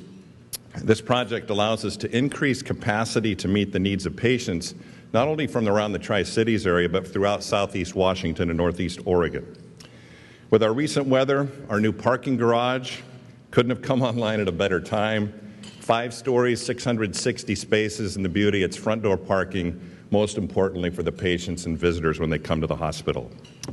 We have expanded our capabilities in primary and urgent care. The most visible of this is at our new clinic out on Clearwater and Steptoe, which opened last summer. We've also added urgent care at this location, which is open 7 days a week from 8 to 8 and is already extremely busy, especially serving that West Kennewick, South Richland area. A new type of care has just been launched at CADLEC. We call it Express Care. This is a retail type of service with 2 locations. One is in the Queensgate area, the other is out on 395 and 27th in Kennewick. Express Care allows for same-day appointments that you can make online through your phone. And what's interesting, this was modeled through Providence in their larger markets such as Seattle and Portland. And already ours has been open since mid-December, and they've already seen volumes that have exceeded what they're seeing in Seattle and Portland. So again, it's all about the access we're trying to create. And whether it is in express care, urgent care, emergency care, or specialty care. Our partnership with Providence has enabled these projects to proceed much quicker than it would otherwise been possible. One other important service I want to touch on briefly is telehealth. This brings care to our rural communities through digital technology in places like Prosser, Dayton, Othello, Hermiston, Enterprise, Oregon, other smaller towns throughout our region. Our tremendous benefit of this program is an offshoot is called Telestroke. This brings 24-hour-a-day access to expert neurologists who can diagnose and treat patients in the midst of suffering a stroke. Now, all of the items I touched on are just extensions of our CADLEC mission, which is really boiled down to a simple sentence. Our mission at CADLEC is to provide safe, compassionate care. And we add our organization's promise statement, and it sums up the commitment our staff, which we call caregivers, have to all of you. And that is to answer the call of every patient we serve, to know you, to care for you, and ease your way. And in this healthcare world we live in, easing your way is not an easy thing to do. We are proud to be part of this important event. We are proud to be part of this Tri-Cities community, and we thank you so much for attending today's Economic Outlook.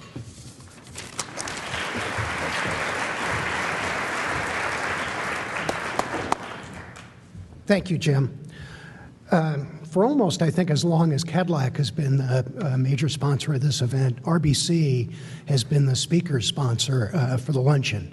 And we want to thank Brad Fisher and his team at RBC for their continued sponsorship of this event. And I'm going to ask Brad to come up and introduce our speaker for today's keynote. Brad.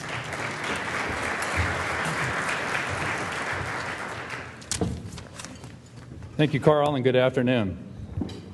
On behalf of RBC Wealth Management, we're pleased to again present your keynote presentation this luncheon.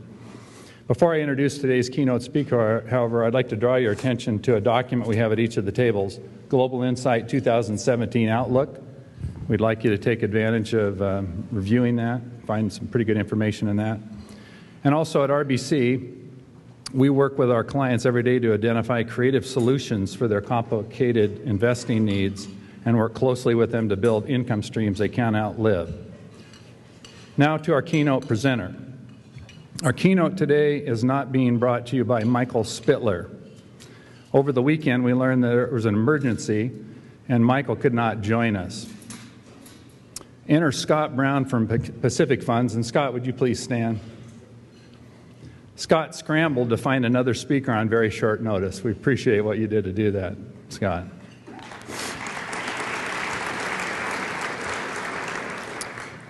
Our new presenter serves as Senior Managing Director for Pacific Asset Management and is part of the firm's executive committee.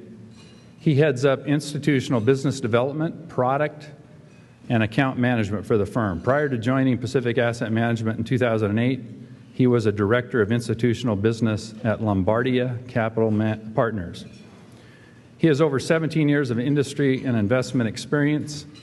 He holds a bachelor's degree in business finance from CSU Fullerton and an MBA from the Anderson School of Management at UCLA. He is a CFA charter holder and a member of the CFA Society of Los Angeles. Before I turn over the microphone to him, I will point out that 1 week ago, our special guest was at a conference in a suite at the Fontainebleau Hotel, Miami Beach. The Tri-Cities was nowhere on his radar. And just so he could be with us today, last night he stayed at the Town Place Suites in Richland overlooking the Columbia River. Please help me in thanking Pacific Life for their flexibility, and please welcome Dominic Nolan. Dominic.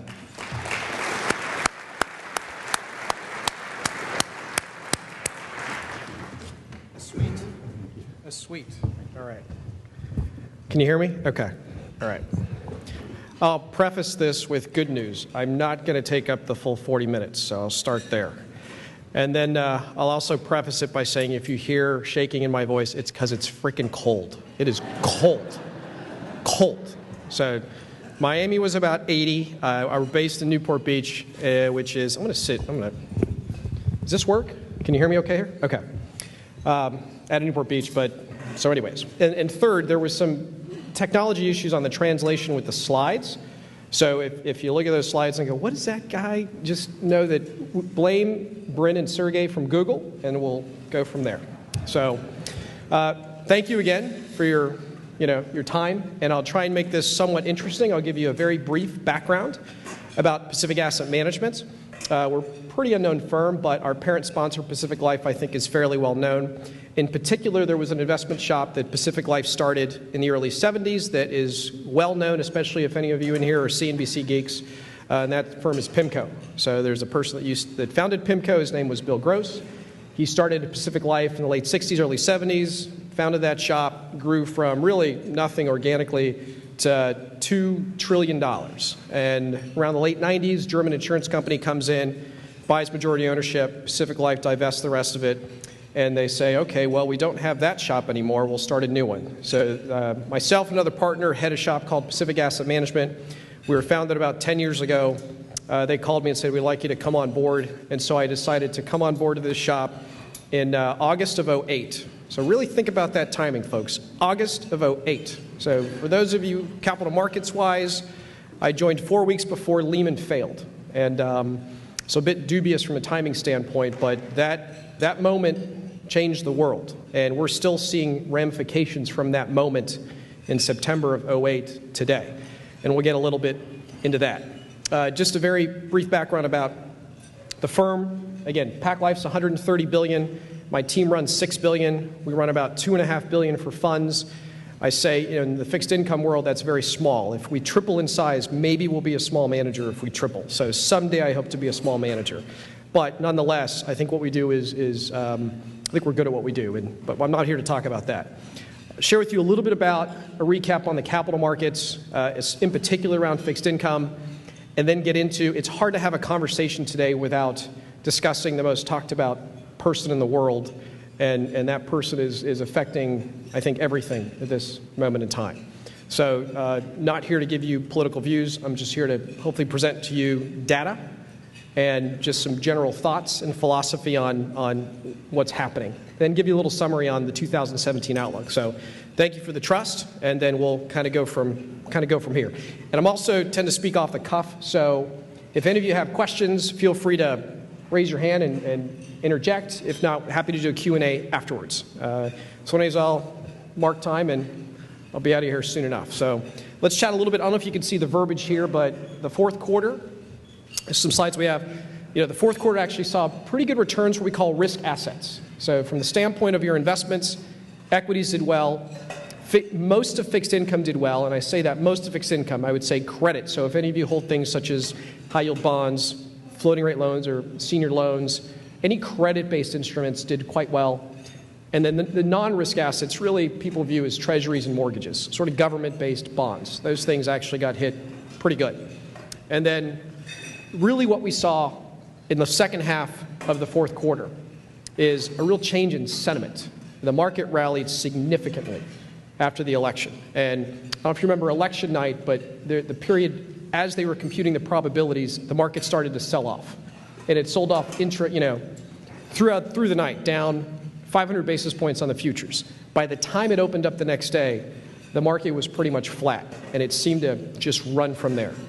And a lot of that had to do with, at the time, one, it was unexpected. So going into election night, the other candidate, versus Trump versus Clinton, Clinton was expected to win. The market had discounted that. And then that surprise element, I think, freaked people out. And then what you saw is a little understanding of what you're going to get from a very high level. And I would say from a very high level what the market is viewing and what businesses are viewing, and you'll see it in the confidence numbers I'll show you, is the 3 points of the mantra were deregulation, which I think a lot of people on the business side feel very good about, tax reform or tax cuts. You don't think taxes are going to be increased, so businesses view that as quite favorable.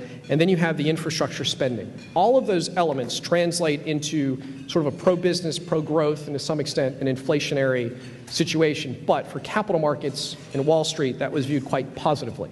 And so we saw that run from election night all the way through, and I think really even through the beginning of the year. And you saw it in confidence numbers. So that's sort of a very high level what the market is seeing and what the market is expecting. And the market's a discounting mechanism, folks. So it's expecting, it just increased probability of growth. That's what it did, and it built it into stock prices today. Now we're at a point where, okay, now we need to see what you're going to do about it. So the market built in. We're expecting tax cuts, we're expecting stimulus, and we're expecting deregulation. And stock prices are going up because of it, as are rates. Now let's see what you're going to do. And I think that's where we are today. And again, very high level.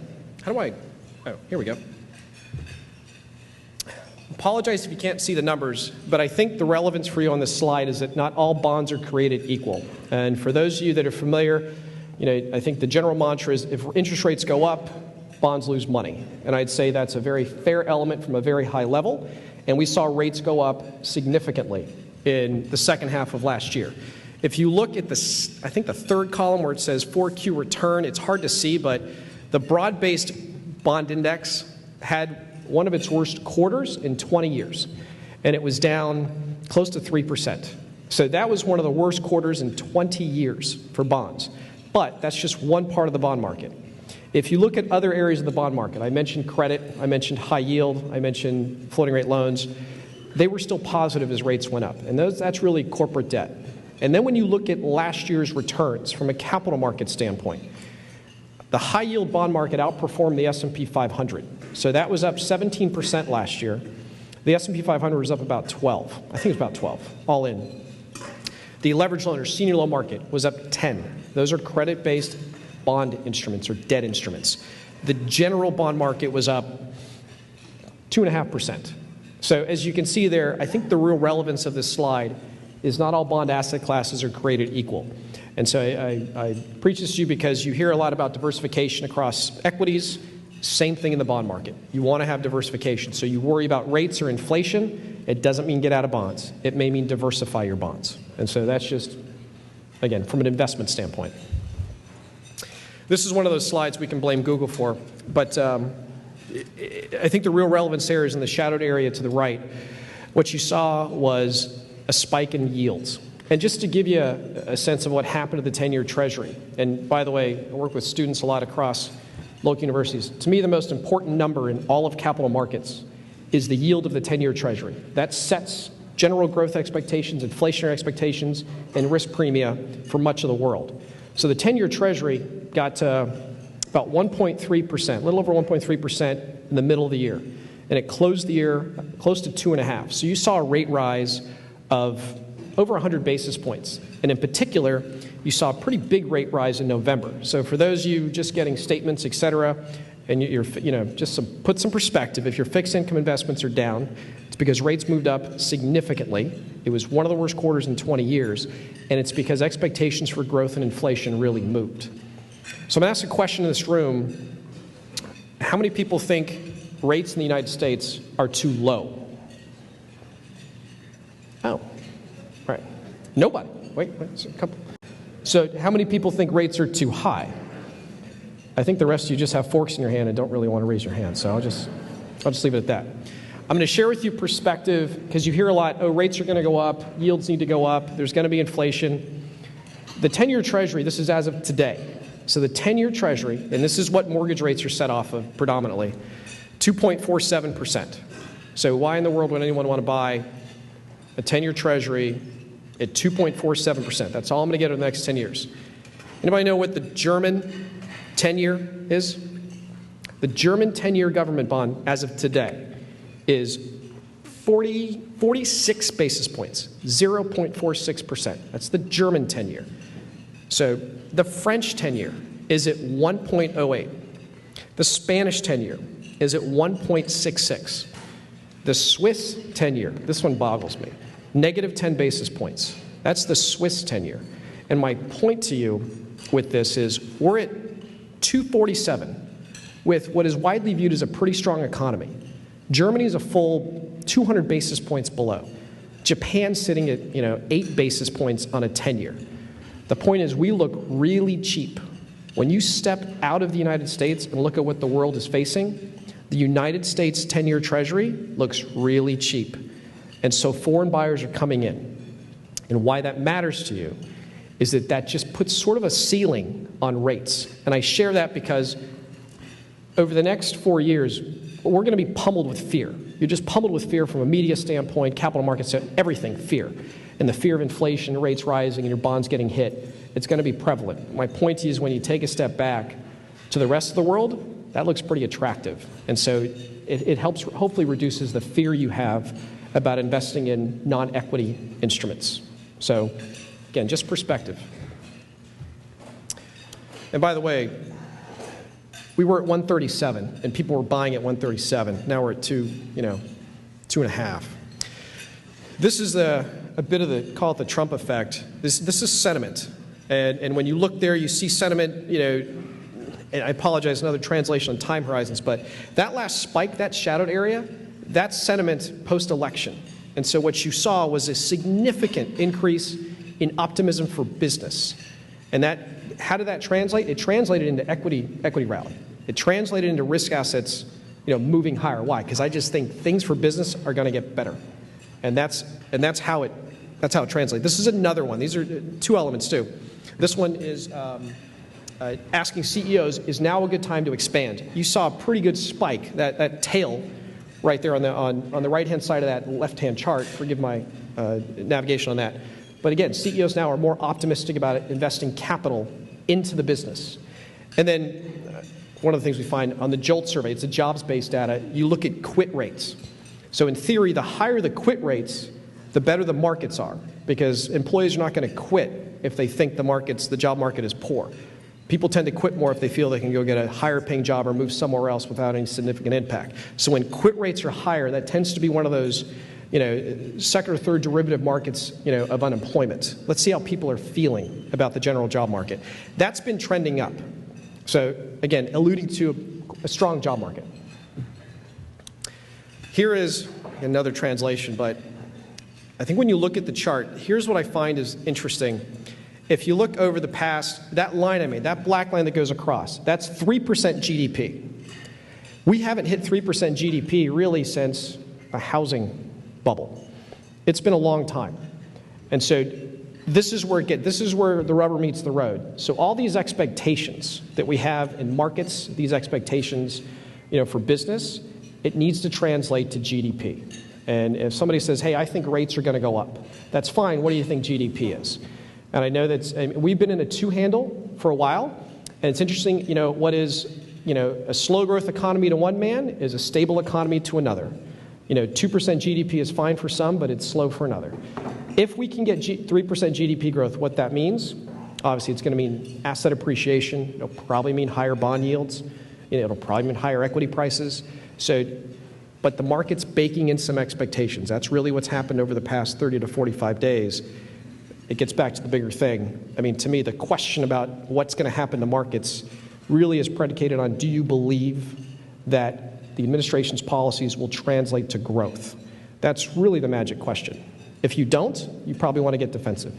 If you do, then you probably want to get more risky. I mean, that's really, and that's more of a personal, it gets more personal on that because you're seeing a lot of things, but I think that is the salient question of what's going to happen to risk assets. This is a byproduct. Again, inflation is, comes to the forefront, especially in bonds. But the line I put there, the black horizontal line you see there is the 2% threshold. And why I think that's relevant is that's the threshold the Federal Reserve really monitors. That's CPI, so the Consumer Price Index, and will it get to 2%? So just so you know, the Fed released, the Fed had a decision today. They left rates unchanged. Forecasts are that the Fed will raise rates twice this year. That's current market consensus.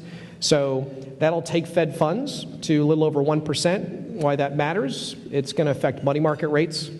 So it definitely affects savings rates, CD rates. All those elements are really affected by the Fed decision. And so the Fed came out today and said, we're leaving it stable for the time being. I think they're going to give the administration just a little bit of time before they start to raise rates. But the market is expecting 2 hikes, about 0.5% this year. Possibility you could get to 3 hikes. And so that is relevant for risk assets. It's relevant for safe assets. Because here, let me put it this way. If cash were yielding 4%, a lot more people would be in cash, but they wouldn't be investing in other instruments. So the higher you raise, quote, the risk-free money markets, the less attractive risk assets will get. And so that's why it comes into play from a capital market and investment standpoint. This one, all right, we'll pass. This one is, showing economic expansion. So this is sentiment. And again, I think it's a theme. It's probably redundant to the 4 slides I had. That right tail in there is just a little bit of economic sentiment. And I share with you that because there was momentum in the economy prior to the election, and then you saw this spike at the end of the year. So understand, I kind of feel like I'm redundant, but I'm pounding the table saying the market is expecting growth. That's where asset prices are reflecting.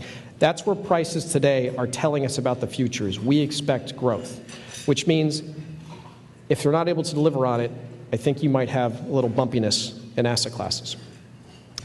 This is probably relevant on the yield side. I mentioned before, 10-year treasuries at 2.5.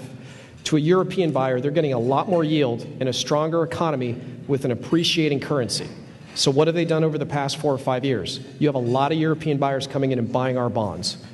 And that is different than the Chinese buyer buying our bonds, different than the sovereign wealth fund buying our bonds. And so you worry, a lot of fear what's going to happen to U.S. treasuries. Oh my gosh, it's, the dollar's going to be debased, all these things. At the end of the day, we are still very cheap, and as a country, we are very strong.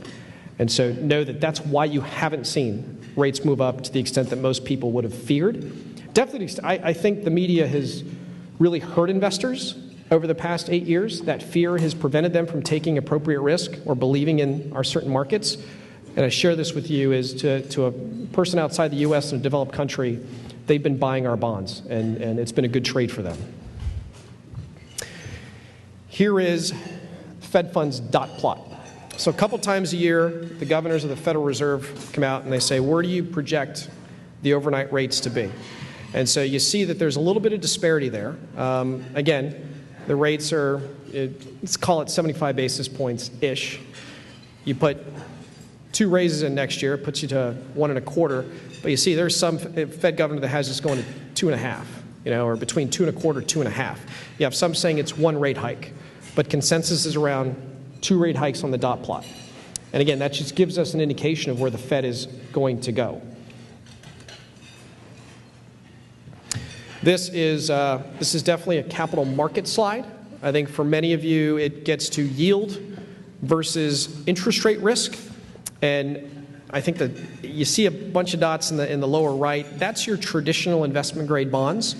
And then the 2 dots that you see at the top there, one is high yield, which, again, high yield right now yields about 6%. That's junk bonds. Put it, another term for high yield.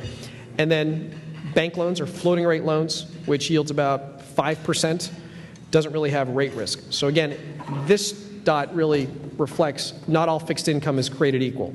Most people buy fixed income that's in the bottom right that you see there around general investment grade instruments, but there are many areas of fixed income that offer, yield options for you in your portfolio. All right, outlook. Okay, it's like 15 minutes. All right. So in a nutshell, right now, I hate to keep going here, but right now, where we stand in the economy, it's going to be predicated on the new administration. That's where it is. And it's hard to get away from that. And I think the things to keep in mind, I was chatting over here, but I think it's going to be a very interesting 4 years. I think it's going to be a fascinating 4 years. And I think it's going to be an exhausting 4 years. Because there's two big elements to keep in mind. One, everything's on the table right now. And I think that everything, to start, healthcare is on the table. We're going to change they're going to repeal ACA. To what? We don't know. Defense spending is on the table. Energy is on the table. Everything is on the table. And so that's the first thing that casts this huge cloud of uncertainty around the marketplace. The second thing is the details of it. The details are very, very important. We have massive tax reform on the table. Does that mean there's going to be what they call a BAT? A border tax, essentially. Interest deductibility on debt on the table. And so all those things are hugely important to economic growth, to asset prices, to social well-being, all those things. And I think that's just a general feeling we have. And that's coming across from the asset management side, too. We're trying to dissect proposed tax code.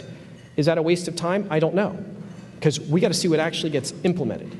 But in theory, the reason the markets are comfortable is because probably confident that there's going to be less regulation, confident there's going to be lower taxes, confident there's going to be more spending. And so all those things have translated to equity market rallies, but now it's about the details and moving forward and what that means.